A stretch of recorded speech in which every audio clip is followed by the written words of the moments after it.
In 1967, I was a 20-year-old student at the United States Merchant Marine Academy in Kings Point, New York. And in 1967, I was standing right on this road here, hitchhiking all the way to Montreal, Canada, to Expo 67, the World's Fair on the Future. But I was going to see one person in particular. It was the geodesic dome, the U.S. Pavilion in 1967, designed by a man named Dr. R. Buckminster Fuller. It was a different time, and that was me in 1967, on my way to meet the man who could see the future.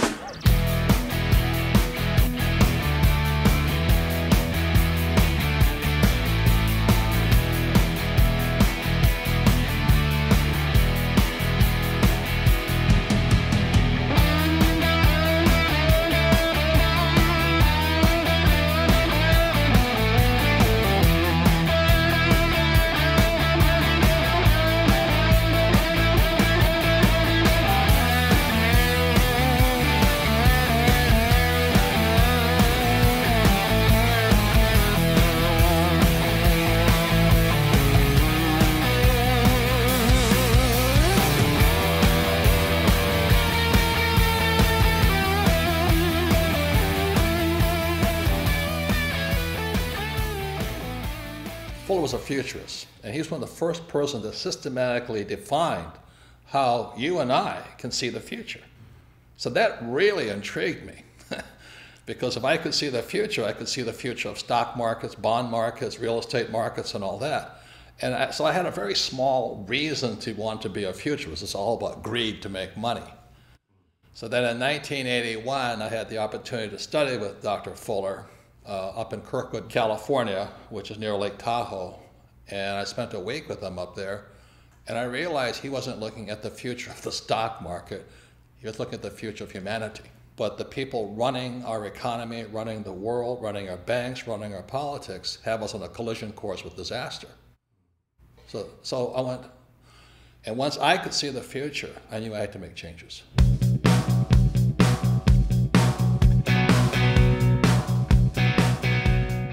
I was in rock and roll.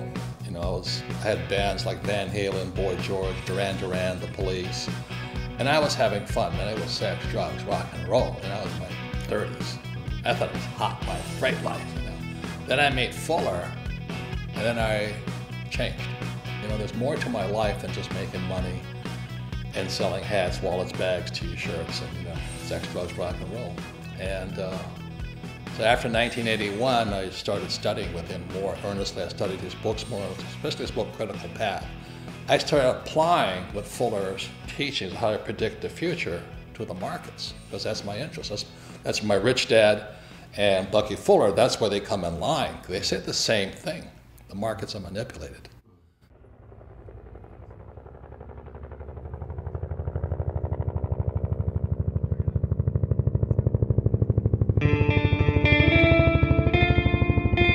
In 1969, I graduated from Kings Point and joined the U.S. Marine Corps and was selected for pilot training in Pensacola, Florida. In 1972, I was flying helicopter gunships in Vietnam. Also in 1972, my rich dad sent me a letter saying that President Nixon took the dollar off the gold standard in 1971. He said, "Be careful, the world is about to change." So in 1971, was when our wealth began to be stolen.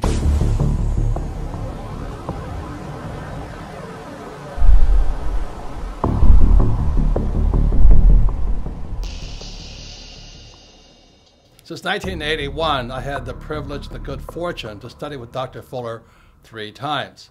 And then when he passed away on July 1st, 1983, I really felt a complete loss, yet a responsibility to pass on the knowledge and wisdom he had taught me in my class.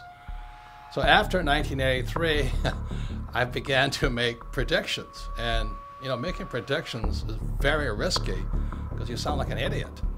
And in many ways, I sounded like Chicken Little saying, you know, the sky is falling, the sky is falling, the sky is falling. And if you look at what's happening in the world economy today, for millions of people, the sky is falling. So in 2002, I published this book here called Rich Dad's Prophecy. Again, it was 2002, and what this book predicted was the giant crash coming in 2016. So 14 years ahead of schedule, I was making this prediction. But I also made one intermediate prediction behind that, was that there would be a secondary crash before the giant crash of 2016. So this is me on CNN with Wolf Blitzer, looking like a complete idiot, making a prediction on the coming crash. If people start pulling out of the markets in their 50s, in their early 60s, and not having that sort of exposure, we are never going to get to a point where our money lasts as long as we need it to. We need to be participants in this system into our 70s and into our 80s, and then we need a plan for withdrawing those assets, just like we needed a plan for putting those assets in. Yes, and you're putting those assets into those investment bankers that are in financial trouble today. And all I'm saying is, aren't these guys supposed to be the smartest guys on earth? And shouldn't we be careful who we take financial advice from, including the four of us on this panel? Yeah, absolutely. Absolutely. And that's what I'm saying. There's a lot of bad advice. But Robert, you're really that worried about Goldman Sachs and Lehman Brothers? Yes. I'm afraid the Federal Reserve will eventually or come close to bailing them out. That's what I'm concerned about. And that young lady who says the taxpayers are not in trouble, who's going to pay for that bailout again as the taxpayer? Lehman Brothers says it plans to file for Chapter 11 bankruptcy protection. The collapse of Lehman Brothers. Lehman Brothers collapsed. Hundreds of bailed out banks are still struggling to repay taxpayers. Way back in 1997, I published this book, Rich Dad, Poor Dad. And in Rich Dad, Poor Dad, I said three things that got me in a lot of trouble. One was that the rich don't work for money. Number two, your house is not an asset. And number three, savers would be losers. So that was in 1997. And look at what happened in 2007. The real estate market crashed. The government started printing money called quantitative easing, and savers became losers. It's no secret that the California housing bubble has popped with hardships spread wide. Real estate expert Robert Kiyosaki predicted all of this would happen back in 2005, but most people didn't listen. It's the biggest financial bubble in the history of the world. Hoping this wasn't inevitable, but we have had a big jump in foreclosure filings. Let me tell you a little about this. There are 650,000 homes in the United States in foreclosure right now. U.S. foreclosure activity jumped 81% in 2008. With 10 million people lost their homes to foreclosure and were forced out onto the streets. And to this day, millions of people are still underwater. They owe more on their house than their house is worth. You want to know what real estate's going to do? Look at jobs. Right. We still have a bad job situation, so Right. it's still a bad real estate situation. Right. Real estate is only as valuable as there's jobs. What made you write Conspiracy of the Rich? It goes back to why don't we have financial education in our schools?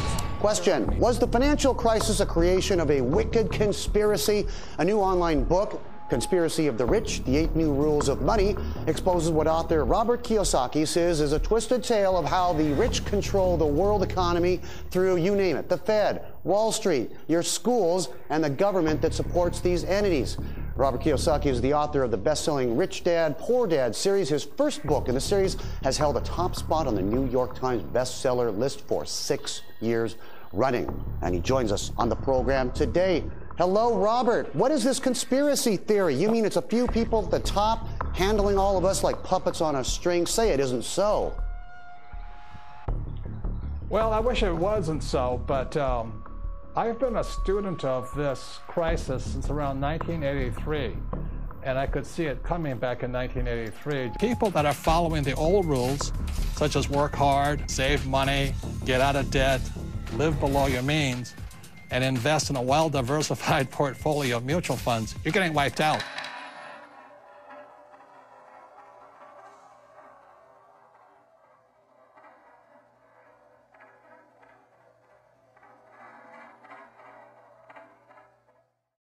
So all coins have three sides. There is no such thing as a one-sided coin. See, all coins have heads on one side and tails on the other side, and the third side is the edge. So in real life, there'll always be people who say you're right, other people who say you're wrong. There's other people who are saying that we should be Republican or you can be a Democrat. See, the intelligent thing to do is stand on the edge. You see, intelligence is found on the edge. The moment you take a side, you say one side is right and the other side is wrong, you become an idiot. And in today's world, we have the battle between the capitalists and the socialists. I say both sides are right, but the most important thing to do is which side is best for you. So stand on the edge, be intelligent, and look at heads and tails. The test of a first-rate intelligence is the ability to hold two opposed ideas in the mind at the same time and still retain the ability to function. F. Scott Fitzgerald. On July 1st, 1983, I was driving down the highway in Honolulu, Hawaii, and it came over the radio, futurist and genius Buckminster Fuller passed away today. And this overwhelming sense of, I had to pull over to the side of the road, all these cars whizzing by, and just cry. I've mentioned the WinStar project, and one of the gentlemen who's involved in the WinStar project is named Buckminster Fuller. He's a very, very dear friend of mine. I consider the genius of our times. And this is a song that I wrote for Bucky that's part of the new album that I'm out in L.A. recording. I suppose that there are those who'll say he had it easy, had it made in fact before. Because he was what they call the grandfather of the future. John Denver talked to him. He was our hope, that he was going to bring about a better world. And so when he died, the question goes, well, who's going to replace him? And thank God I always remember what Fuller said. He says, in 1927, when he was a complete screw-up, he lost his businesses and all this, he says, what can I do? I'm just a little guy. So as I'm sitting on the side of the road, just mourning the loss of what I thought was the man who was going to lead us out of this mess we're in, I realized he was not there anymore. Then I had to ask myself, what can I do? I'm just a little guy. And in '84, I sold my businesses, quit my job, met this beautiful woman named Kim. My friend Blair Singh and I, now Rich Dad Advisors, we all held hands and we took a leap of faith. Went in and said, I don't know what we can do, but we have to do something. And we were broke for years. But we just kept teaching and talking to people what Fuller says and teaching the same things my rich dad taught me of how you never need a paycheck again and how you can find financial freedom versus job security. That's how strong his love for you and me. A friend to all the universe, grandfather of the future, and everything that I would like to be. In 1983, after Fuller passed away, and I read his book, Grunch of Giants, Grunch standing for Gross Universal Cash Heist, I understood what both men were saying. Our wealth is being stolen via our money system. Man can do is change the world and make it new again. Don't you see what one man can do? So the thing I'm upset about is our school system doesn't teach us anything about money and how the ultra-rich are manipulating the system via printing money. They're ripping us off for our money system. So that's why, as I said, there's three sides to a coin. You got to decide which side you're on. You want to be on the poor and middle class side? Knock yourself out. Have a good time. Work hard, pay taxes, and lose money. I want it to be on this side of the coin. The riskier side is the poor and middle class, because the state of the economy today, they're going to keep printing, printing, printing, printing. We cannot survive this thing. The central banks will just keep printing money. And that's good for me because I'm going to make more money, but every time you print money, the poor and middle class get poorer. So that's why I wrote Second Chance. You have to decide where you want to be, I made my decision years ago. I don't want to be on the poor and middle class side. I want to be on the rich side. But I also found the social responsibility to let everybody know the whole picture.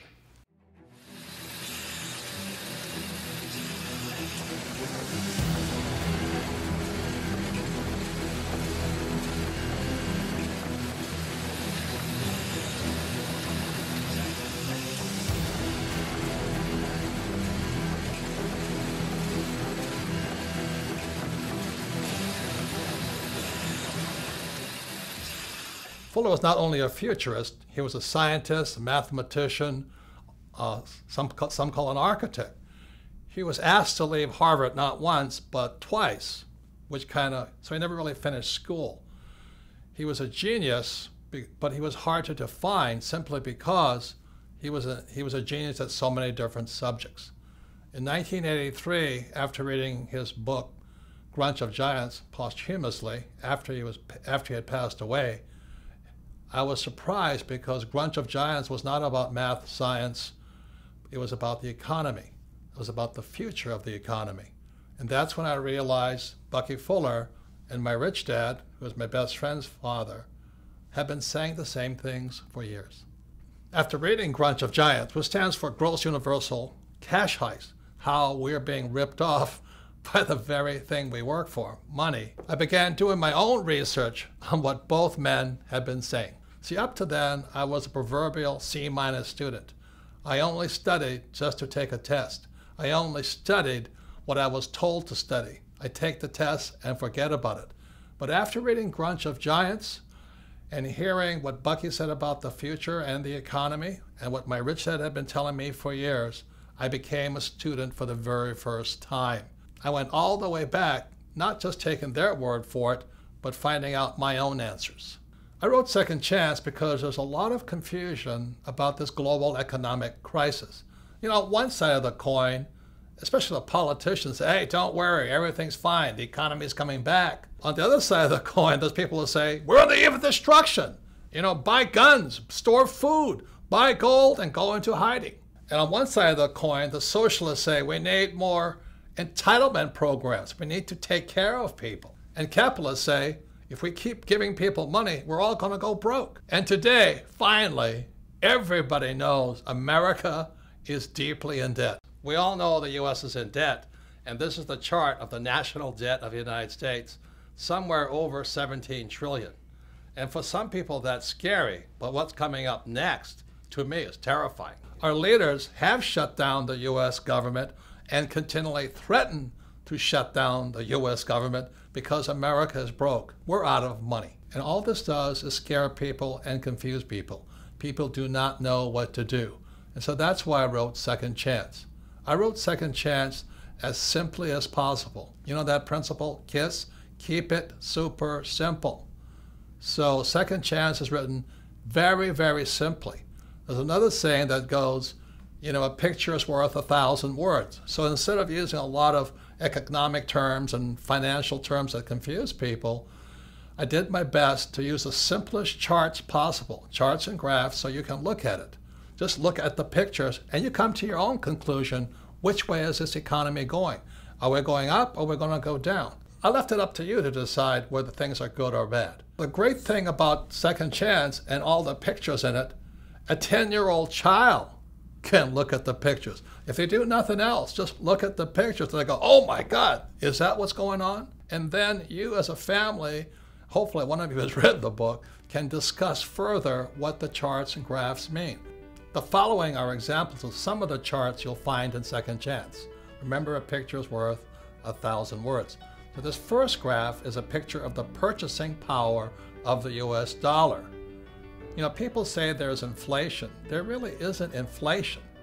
What's really happening is the purchasing power of the dollar is going down. This makes life harder and harder on those who work for money. So in other words, the US dollar is worth less and less and less. The more the government prints money, the more worthless the US dollar becomes. The government says they won the war on poverty. Well, this chart says differently. Because the U.S. is printing money, what you find out is harder and harder for the poor and lower middle class to earn what's called a living wage. In other words, they can't afford to live. They can't afford a house, they can't afford food, they can't afford transportation. And what this chart shows here is the increased use of food stamps.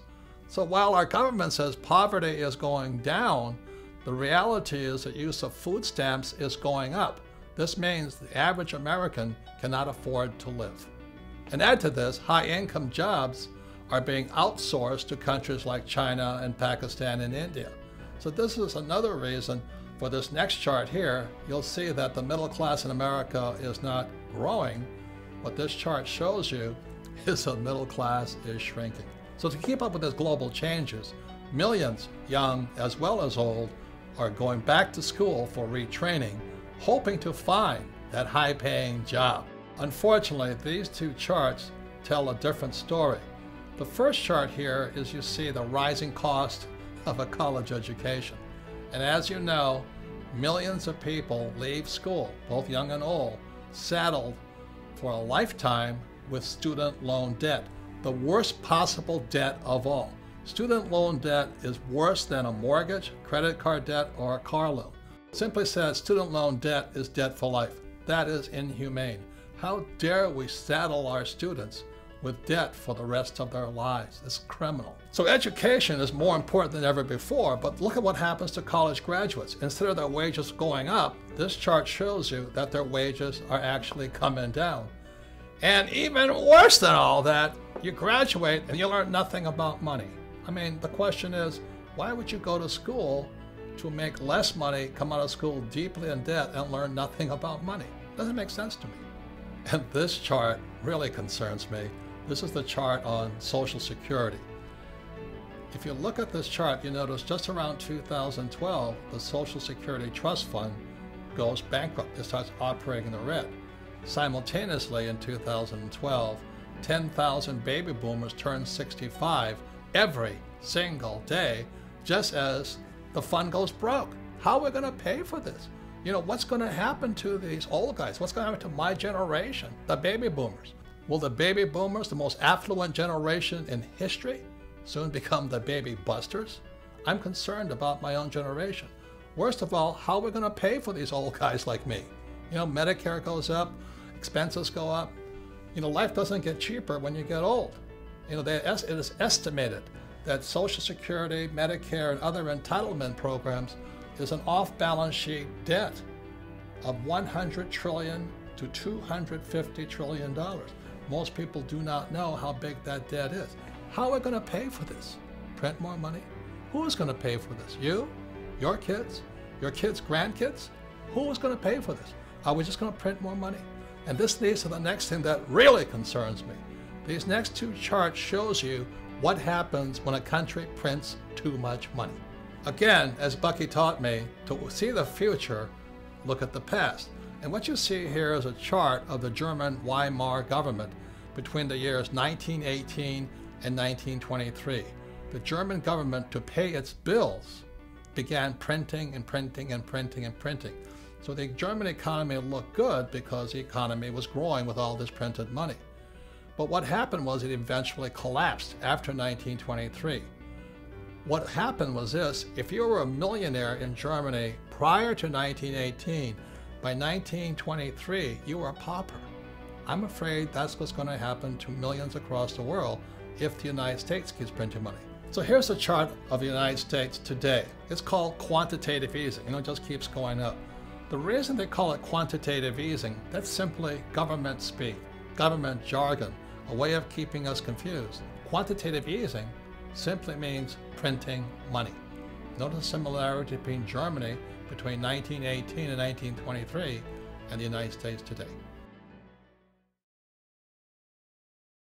And so here we are in 2015, and let me tell you, it's spooky. It's a long way down. And when I look back, you know, at the giant crash of 1929, it's very small. So the question I ask you, which way is the economy going? Hopefully my rich dad and Bucky Fuller are wrong, that the stock market will keep going up.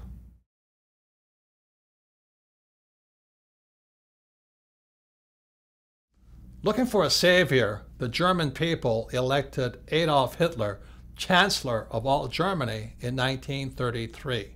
After taking control of Germany, Hitler is quoted as saying, "What luck for the rulers when men do not think." Same thing is going on in America today. That's why there's no financial education in our school, and that's why our government can get away with what it's doing.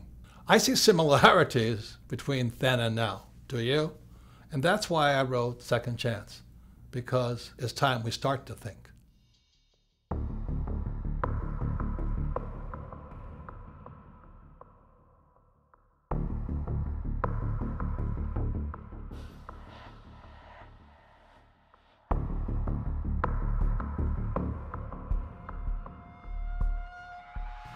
As I said in part one, in 1971, President Nixon took the dollar off the gold standard, and the dollar became debt, and the U.S. could now print money. I have directed Secretary Connally to suspend temporarily the convertibility of the dollar into gold or other reserve assets. The problem is our education system never changed after 1971. You see what low grade you made on your weekly mathematics test? More than half of you failed. Most of those who passed just got by. Nobody had 100%.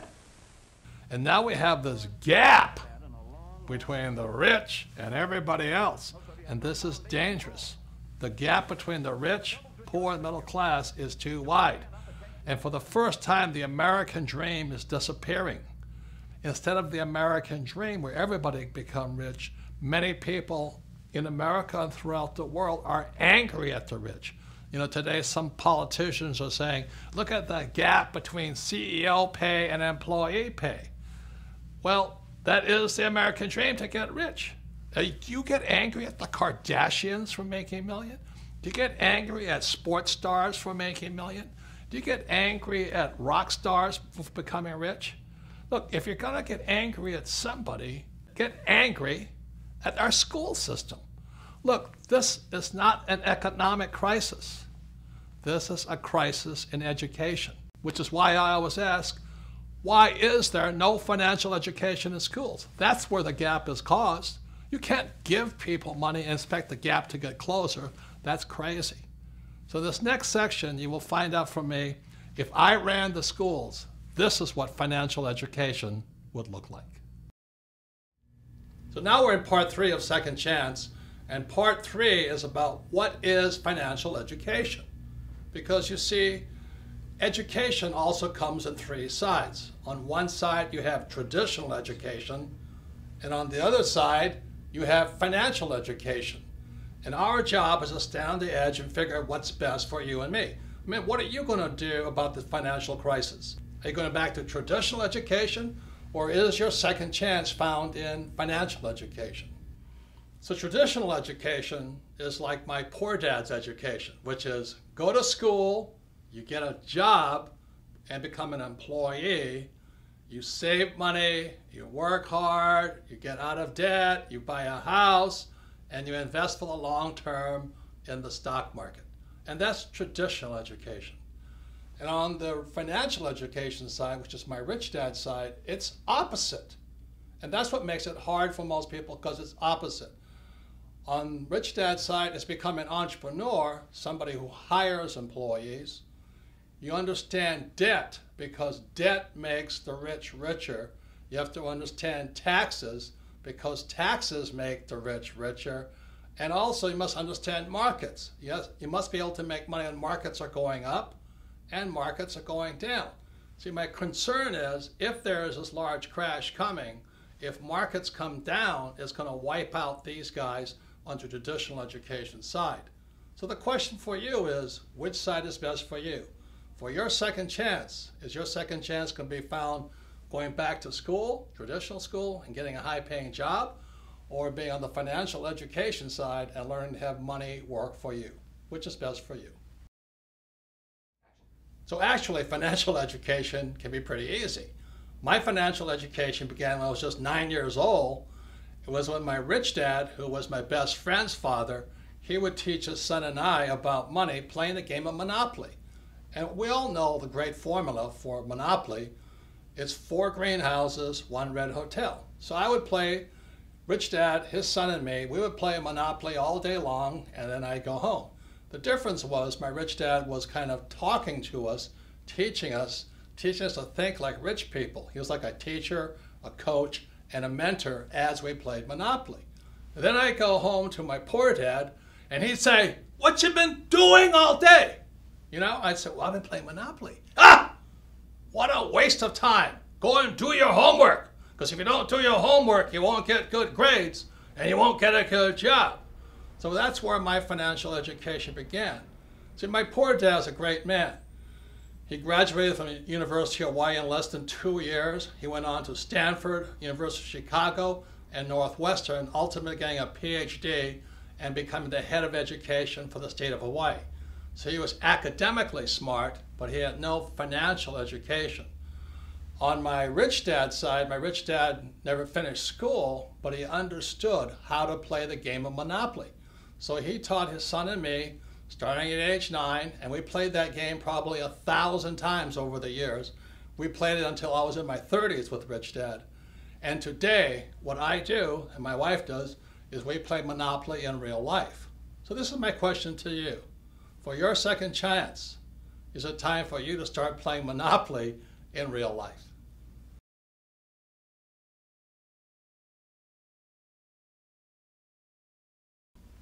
So behind me is the cash flow quadrant. It is book number 2 in the Rich Dad series. And the cash flow quadrant is a very important book. And again, you're going to find out things are opposite. See, on one side of the quadrant, you have E and you have S.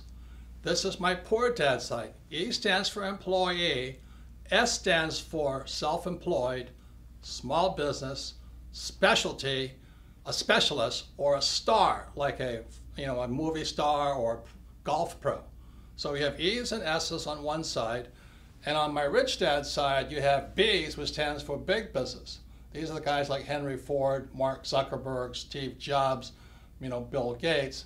And I stands for investor, but just not any investor. This stands for professional investor. See, most people who invest on the E and the S side, they invest in 401ks, they invest in IRAs and Roth IRAs. These guys are passive investors. When we talk about investor, we're talking about proactive, professional investors. So on this side is my poor dad side, E's and S's, and on this side are B's and I's, and this is my rich dad. So when I was a young man, I had to decide which side was best for me, E or S, B or I.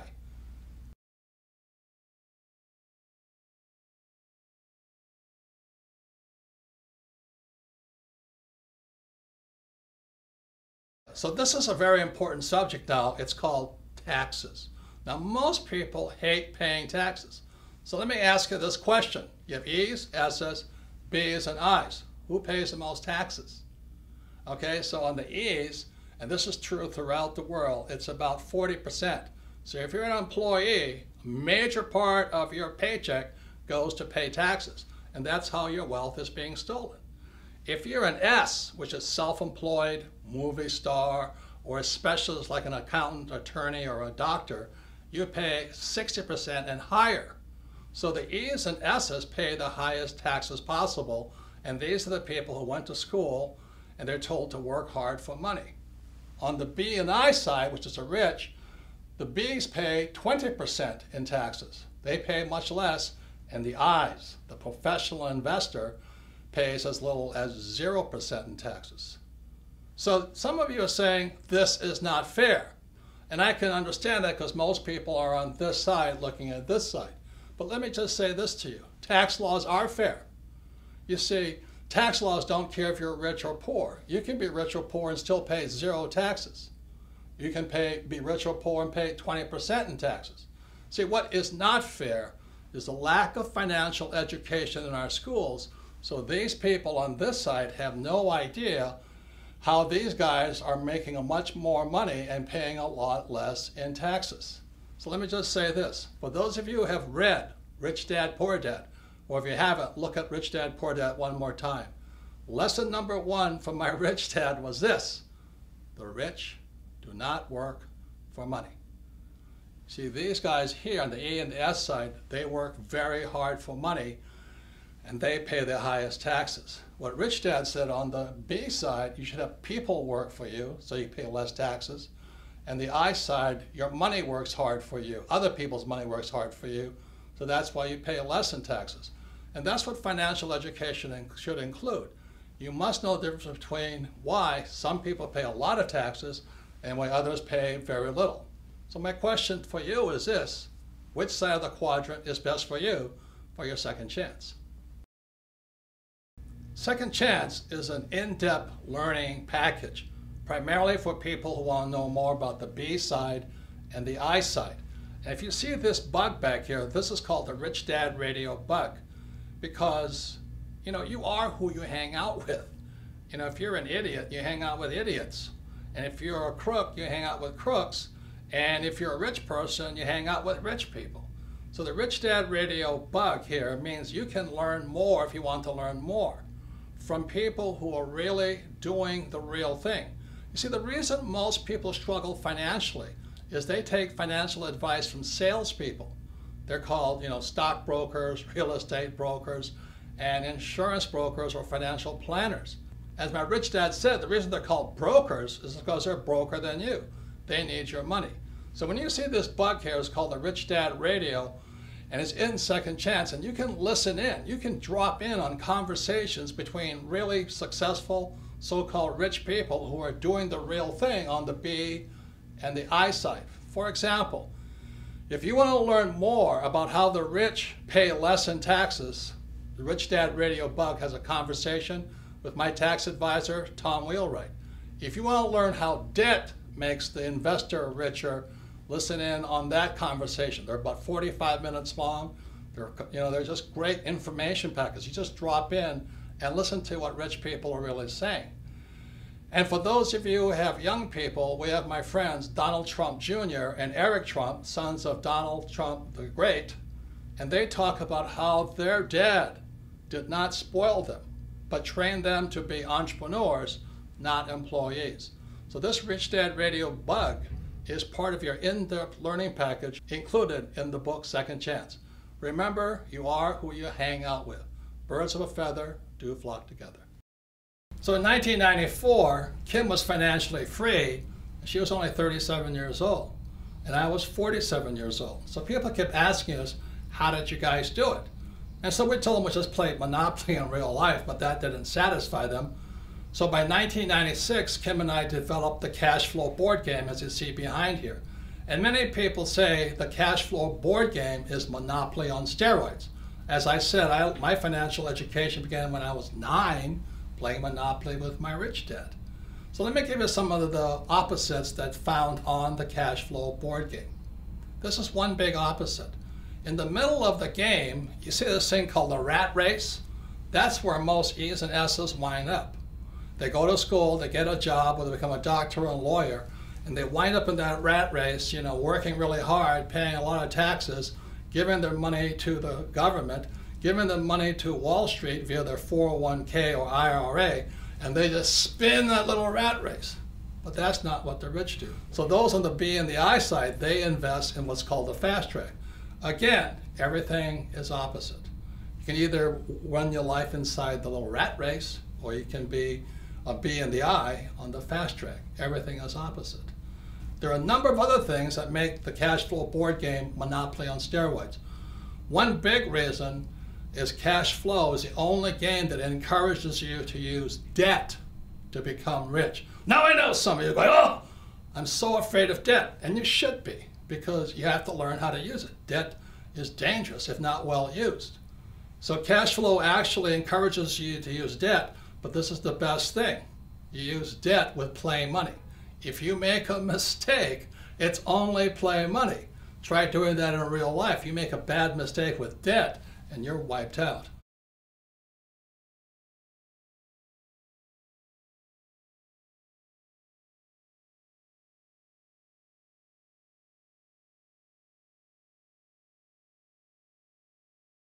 This is the most important part of the cash flow game. The cash flow game, again, Monopoly on steroids, is the only game that teaches you to use a financial statement.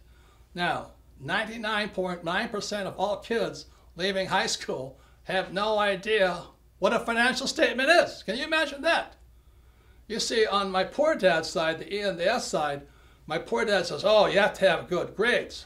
So when you're in school, your report card is A, B, C, D's, and F. So my rich dad on this side said, on the B and the I side, your report card is called a financial statement. So many people leave school thinking their report card's the most important thing. They have a 4.0 or 2.0. Who cares? What really counts is your financial statement. Now, if I was to grade our political leaders on their financial intelligence, I would give them an F. That's all the politicians, from the president on down. They should be fired for running the economy into the ground. And what about all the bankers who really cheated a lot of people? They should get an F. You know, they're the people that actually tell you to invest for the long term in savings and in the mutual funds. They should get an F for bad information. And what about the school system? Now, I'm not blaming the teachers, but the academic system of America, if they have a financial report card, I'd give them an F also, because they're failing to educate people and prepare young people for the real world.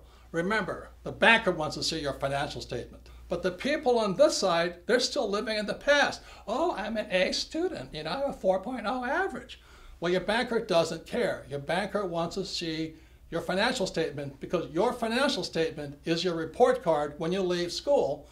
But if 99% of high school kids have no idea what a financial statement is, no wonder we're in economic trouble. A couple more things. When you look at the financial statement, you'll see over here it says income. E's and S's always want, oh, I want a high-paying job. I want a high-paying job. They want income. What makes the rich richer is they focus on the asset column. It's the asset column that makes the rich richer. So the beauty of playing the cash flow game as many times as possible, it's like the fundamentals. It's training you to think like a rich person and think about acquiring assets, not high-paying jobs, which are taxed. So this is some of the most important things about the cash flow game, is your focus will be on assets, not income. And it'll train you to think like a rich person, not a poor middle class person who wants a high-paying job. So this is the power found inside the cash flow game. Kim and I designed this game in 1996 to have people teach people. I'm telling you, this works. This is what Kim and I did to retire in less than 10 years, because we focus on assets, not a high-paying job. And the cash flow game can do the same thing for you, to train you to think like a rich person, not like a poor middle-class person looking for a high-paying job. For those of you who are considering a second chance in the B quadrant or the I quadrant, I'd like to introduce you to my sweetheart Kim, because the B quadrant and I quadrant is not for everybody. But this is my sweetheart. The smartest decision I've ever made was getting married to Kim. It's a blessing, almost 30 years now. Almost 30 years. And when I met Kim, she was an employee in an advertising agency. But I was most impressed was you were going for the B quadrant. Yes. And you had a little network marketing business. Yeah, I knew very early on I did not want to be an employee. I didn't really know what the options were because I was always around employees growing up. But I got introduced to network marketing while I was working in advertising. And I thought this would be a good idea for me to start to learn what it is to be a business owner. So I got set up with this network marketing company. I was representative, and it was a great, great, great learning experience for me into what it takes to be an entrepreneur, because if I didn't make the sale, I didn't get any money. And I had to get very creative on how I was going to sell, because of course, like most network marketing, you go to your family and friends and that runs out pretty fast. So then you've got to go find new customers. So I would set up my little salons at fitness clubs and different places throughout Honolulu. And I would continue to sell. And I'd also learn how to sell and what worked and what didn't work. But it was probably one of the best business trainings I could have had early on. And you had to teach other people how to sell in a role. Exactly. Yep. You had to teach others. You had to learn about leadership. So network marketing for me was a great way for me to discover if I wanted to become an entrepreneur. And so when I met her 30-something years ago, I said, man, she's got beauty, she's got brains, and she loves business. I do love business. And we've become business partners for 30 years now. I wouldn't be here without her today. And she and I developed the cash flow board game. For those of you who want to find out if you want to be a professional investor versus a passive investor, if you're tired of 401ks and IRAs and Roths and all that other stuff, that's what we developed the cash flow game for. Yes, and so we developed the cash flow board game basically to teach people what it was Robert and I did to become financially free. Yes, so we recommend network marketing if you want to move into the B quadrant, and for those interested in becoming professional investors, check out the cash flow board game. So I actually have a business degree, a college degree in business, but I have to say, getting into network marketing, I learned more about what it takes to be an entrepreneur than I ever learned in my 4 years of college. So once again, education is more important than before, but as you can see, there's different types of education. There's traditional education on one side and financial education on the other side. Well, the same is true with learning. There's more than one side. And back in 1969, educational psychologist Dr. Edward Dale, again in 1969, created this thing here called the cone of learning. And on the cone of learning, you'll find out there's more than one way to learn. When we look at the bottom of the cone here, what you'll find, there's two ways of learning. There's reading and then listening to words or listening to lecture. This is my poor dad's way of learning. To me, as a kid, it was boring, boring, boring. At the other end of the cone of learning, you'll find the best way to learn is to do the real thing, but just below that is a thing called simulation. Simulation is another word for games or practice or simulating doing the real thing. So at the top of the cone was the way my rich dad taught me. At the bottom of the cone is where traditional education or my poor dad tried to teach me. So what Edgar Dale, again, Dr. Dale in 1969, educational psychologist, found out that reading, you retain the least, less than 10%. And then when you listen to a lecture, it's about 20%. So that's why in school, so much of the time is I would attend class and listen to a lecture and forget everything. So once again, it's more than two ways to learn. At the bottom, these are the A students. And a lot of times at the top, these are the C students or D students. How many of you have met people who are really smart in school, but they can't do the real thing? And that's one of the problems I had with traditional education. They give you all the answers, but these people aren't that bright. They don't know what to do. They can't do much. They're afraid of making mistakes.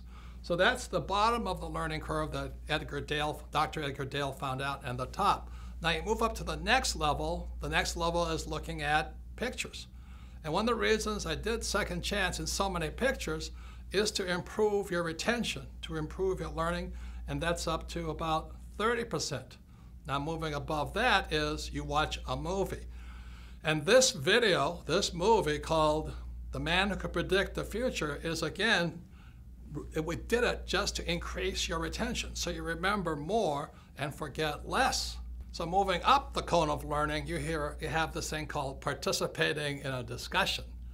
And that's really high up there. And the reason we have Rich Dad Radio, the bug, so you can go inside Second Chance, is you can participate by dropping in and listening to discussions from real people who are doing what they talk about, who know what they're talking about.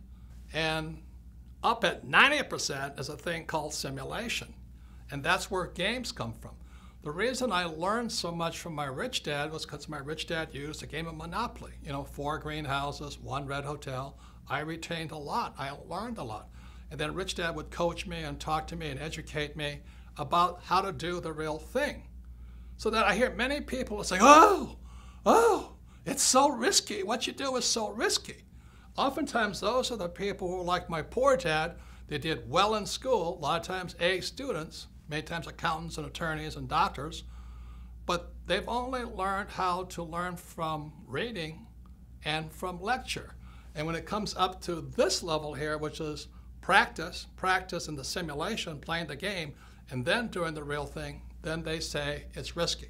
And it is risky if you've been taught not to simulate, not to practice. You see, the way we as humans are designed to learn is by making mistakes. For example, a baby learns to walk by standing up, falling down, standing up, falling down. Then after they learn how to walk, then they learn to run. Then they get on a bicycle, and again, they fall off, stand up, fall off, and then they learn how to ride. But our school system, especially down at the base level here, the reading and lecture, is if you make a mistake, they punish you. They always punish you for making a mistake. That's why so many of these really smart people can't do anything, because this is what Edgar Dale is talking about.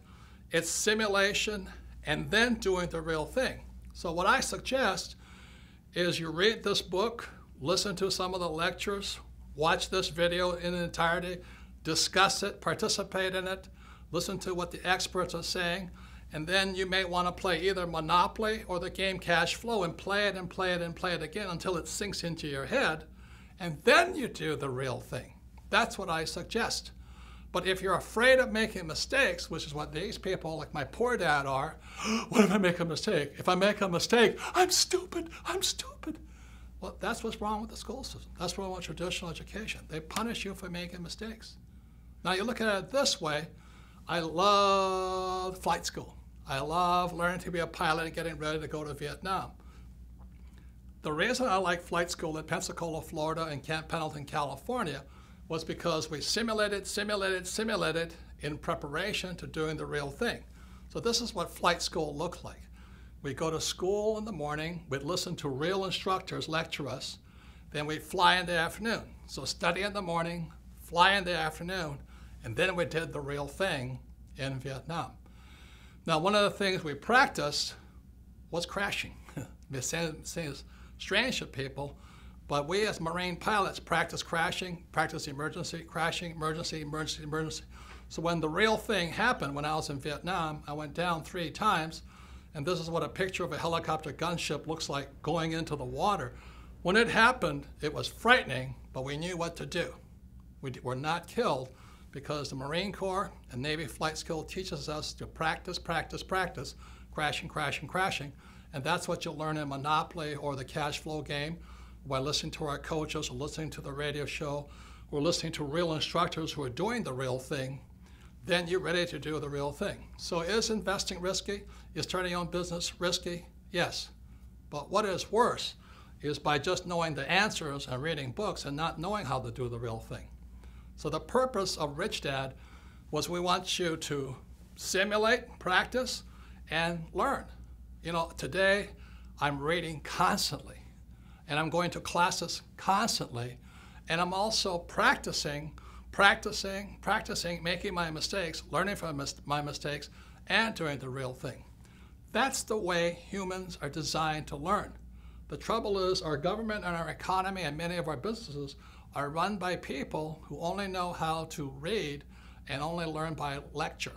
And that's why we're in severe financial trouble today.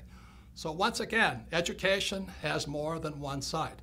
It is important you read, but as well as you practice and do the real thing, because that's where real learning takes place. As a set of pictures worth 1,000 words, I did my best to keep it super simple so you can decide what's best for you. You see, we're all different. You know, what I do with my money is different than what you should do. For example, because I have financial education, I don't save money. I love debt. I use debt. I understand the tax law, and I don't invest for the long term in a 401k in the stock market. I won't do that, but it might be the best move for you. So again, when you read Second Chance, you can sit there and look at it and go, well, what's next for me?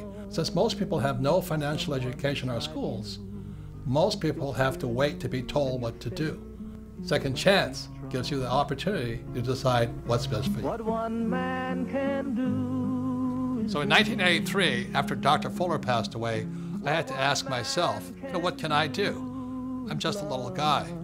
Because then I realized what I could do is teach the world what my rich dad taught me.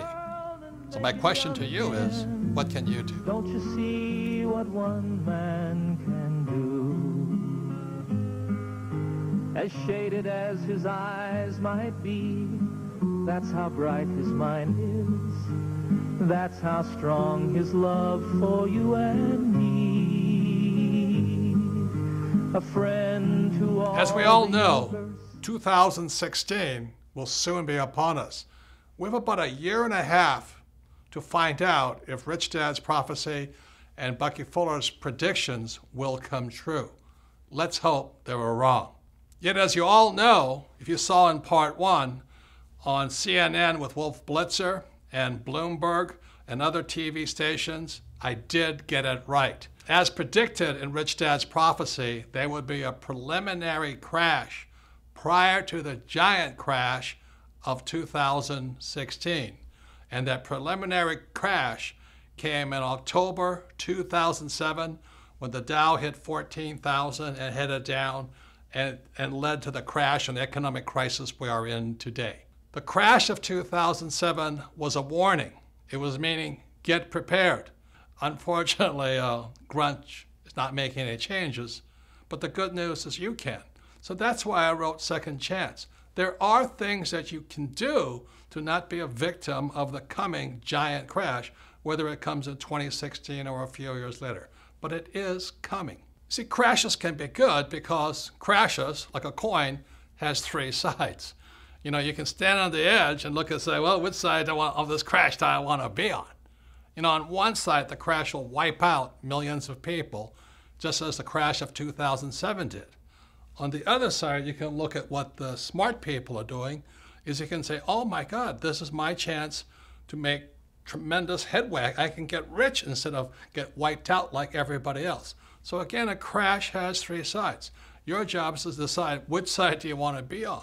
You want to be on the side that gets wiped out, or you want to be on the side that makes fortunes because of it. See, the good news is, after 2007, many companies and many individuals started making changes. They said, look, we got to do something different. So those people, when the next crash comes, again, be it 2016 or a few years later, they'll be stronger, better, more prepared to do very well when that crash comes. So the good news is, in a crash, you can get richer much, much faster. I mean, after 2007, I thought I died and went to heaven. It was a wonderful time, except unfortunately, millions of people got wiped out because they didn't know what was coming.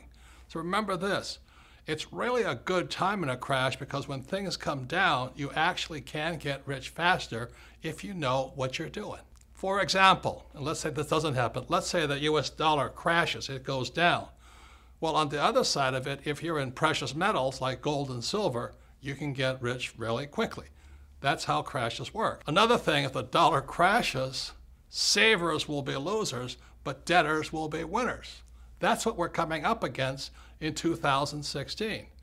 And if there is a crash in 2016, unemployment will go through the roof, which is bad for most people.